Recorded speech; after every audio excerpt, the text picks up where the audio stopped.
Et si tu ne dérangeais pas? Certaines blessures sont si anciennes que nous ne nous souvenons même plus de leur origine. Pourtant, elles influencent encore notre façon de percevoir le monde. Parmi elles se trouve cette peur profonde de déranger. C'est cette petite voix intérieure qui nous pousse à nous excuser d'exister. Elle nous fait hésiter avant d'écrire un message, nous empêche de demander de l'aide ou même d'exprimer ce que nous ressentons par crainte d'être un poids pour les autres.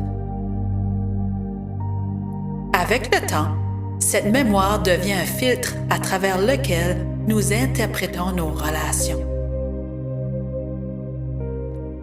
Il suffit parfois qu'un message reste sans réponse, qu'un regard se détourne ou qu'un ton de voix change légèrement, et voilà que notre mental s'emballe.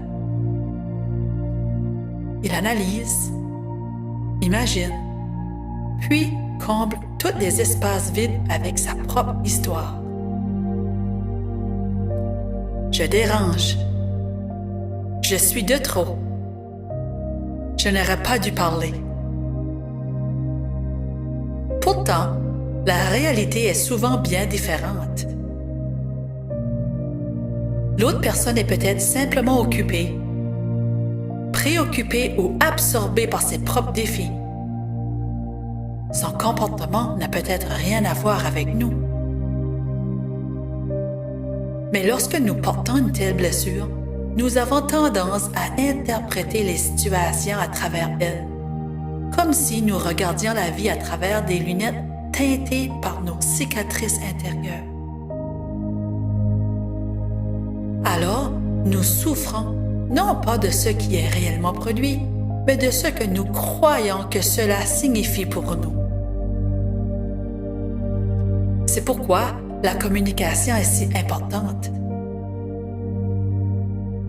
Au lieu de supposer, osons poser les vraies questions. Vérifions nos perceptions et donnons à l'autre la chance de nous révéler sa vérité plutôt que de laisser notre mental l'inventer à sa place. Bien souvent, nous découvrons alors quelque chose de précieux. Nous ne dérangeons pas. C'était simplement une vieille peur qui parlait plus fort que la réalité.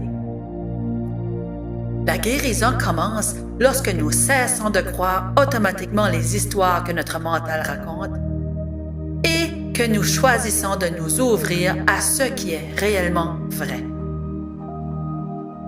Car il existe une grande différence entre la vérité et l'interprétation que nous en faisons.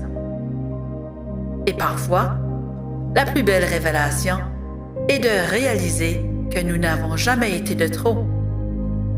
Au contraire, nous avons toujours eu notre place dans ce monde et le droit d'y exister pleinement.